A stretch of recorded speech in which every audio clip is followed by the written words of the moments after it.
Hi, I'm Noelle from GurdyWorld. Today we're going to talk about strings. Yay!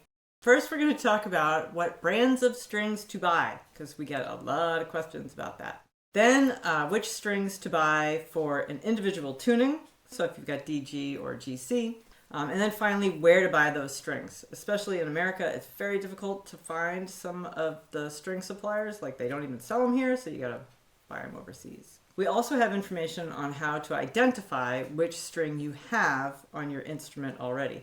This video is a companion to the information that we have listed on GurdyWorld.com/strings.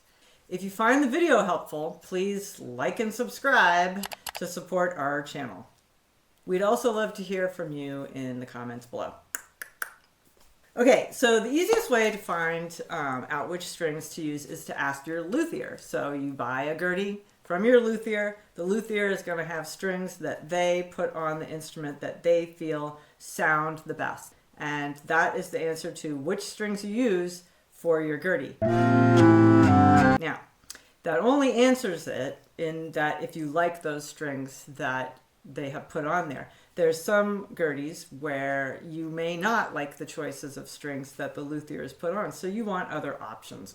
Okay, so strings. Strings are typically violin, viola, or oiled gut strings. There's also cello strings, but we're going to kind of talk about that subject a little later. For Gurdys with a scale length, so that's the size of the Gurdy, a scale length of 3, 4, 345 millimeters or less, you will want to use violin strings because they're less expensive than viola strings. So a Gurdy that's larger, has a larger scale length, is going to need to use viola strings. They're more expensive, so that's why with the smaller scale length Gurdys, you can use violin strings. When in doubt, use viola strings. Okay, so now let's talk about string brands.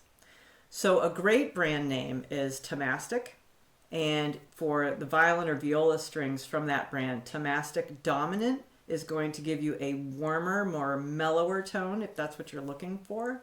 But if you're looking for a brighter, more vibrant tone, then you're going to have look at the Thomastik Vision Solo, which is another one of their string brands. And it says it right on the package, and it says it right on their site.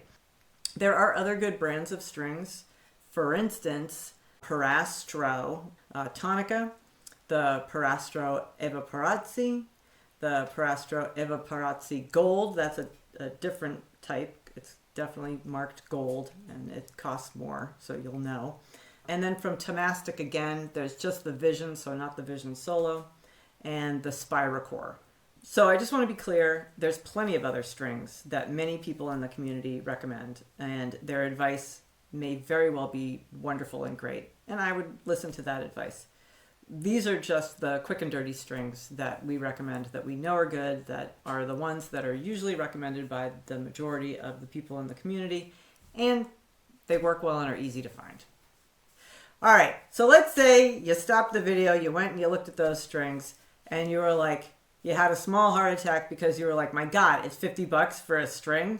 I could have a good night out for that. It's true, you could, but you wouldn't have a string. So Thomastik also makes this string that is a lot less expensive called the Alfayo string. If you can pronounce it, that's great. I think that's how it's pronounced. It's a good string though, even if you can't pronounce it.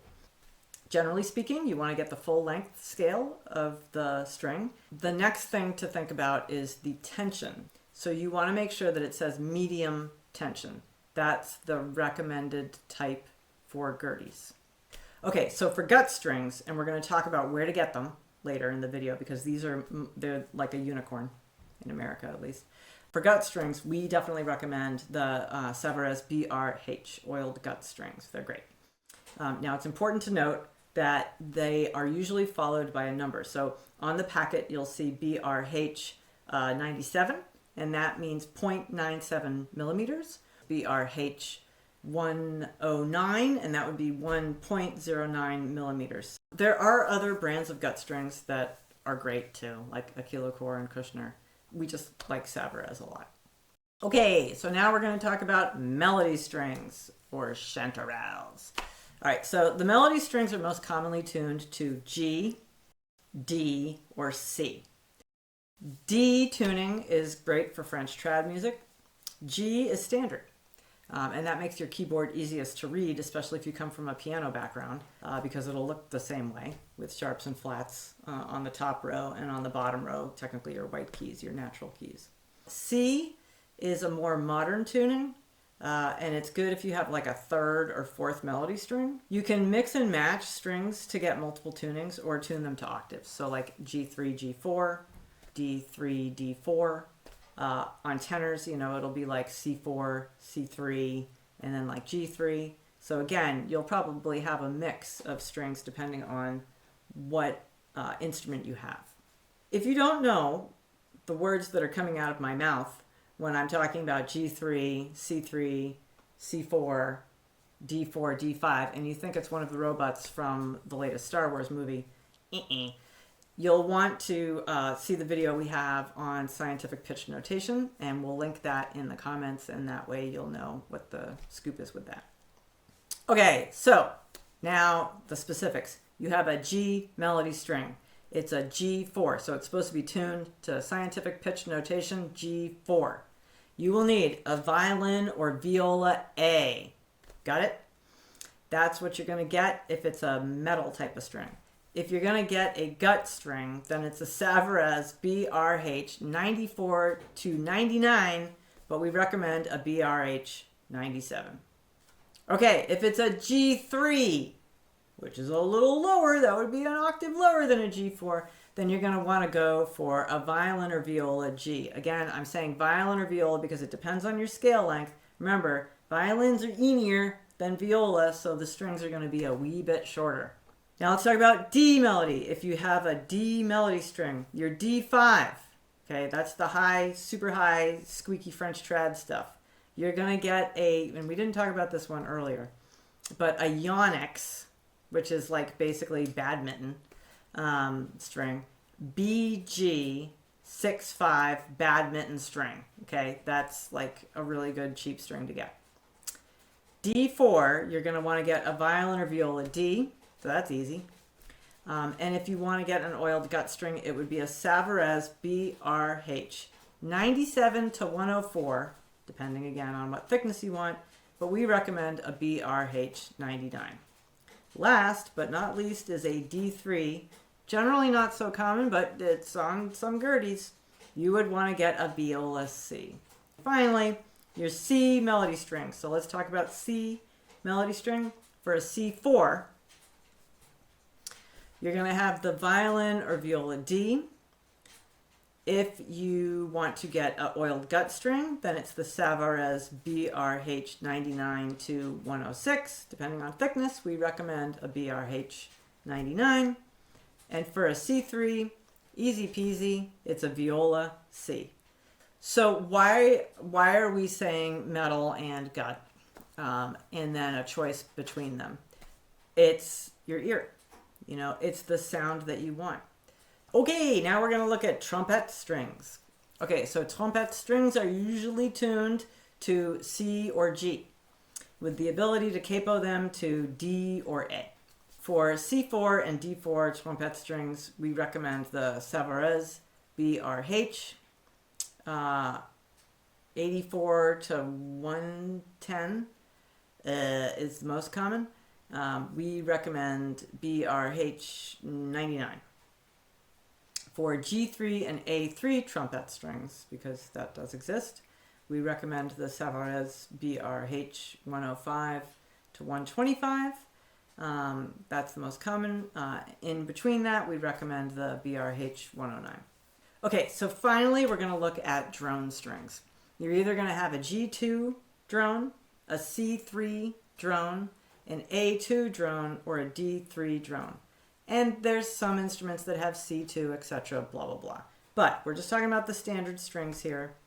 And for that, we'd say that with the C3 and the D3 drone, you could put a Savarez BFC 360 on it. For the G2 and A2 strings, we would recommend a Savarez BFC 640. So again, these are the Savarez BFC, not H. And for C and D, it's 360, and for G and A, it's 640. You can also tune drone strings to C2 and D2, like I just said, for an extra low sound. But these are really sometimes difficult for beginners because it's just really super low and it just takes over everything. But if you did, and you really like that sound and you're super into it, then we would recommend the Savarez BFC 1250. It's a big number because it's a big string. BFC means that it's copper wound, so it's not going to be an oiled gut string. Okay, so let's talk about cello strings as drone strings. You can use cello strings as drone strings. Thomastik Dominant makes a cello string that would work as a drone string, but it's wicked expensive. So you could do that, or you could go with a budget option. The D'Addario red label cello strings are very good. For C3 and D3, you'd use a cello string G, but for the G2 and A2, you would use a cello C string. And start with medium tension. And this is where that scale thing I was talking about comes into again, because now we're talking like you need the Enier cello, not the big cello. So you're looking for the quarter, so 1/4 scale strings. All right, now we're going to talk about where to buy those strings. Okay, so for gut strings, the go-to shop in the US here is Bert Boon Violins in the Netherlands. Yes, we're in the US, but we shop in the Netherlands.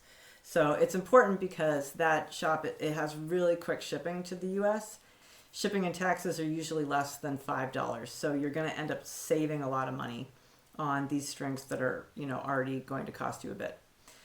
Bert Boon's has a huge selection of gut strings, and really, we think that there's no better place to buy them from. For viola, violin, and cello strings, there are plenty of string dealers around. If you've got a local shop, if you're in a metropolitan area, you probably have a string shop. You can get the strings there. However, if you're in an extremely rural environment and there's no shops around, then you will need to order them. We have a list of all of the string dealers for North America as well as Europe on GurdyWorld.com/strings. And if you're watching this video and you are a store that sells strings and you're like, that Noelle, she didn't mention my store. I hate her. Hate on me all you want, but if you send me an email, I'll add you to the site. So simple as that. Don't complain if you get your dessert. Now, the other cool thing that we have on the website is that we have a list of sound profile charts that compare the different tones of specific strings and what they produce. Okay, now it's time to be real. Sound is subjective. I totally get that.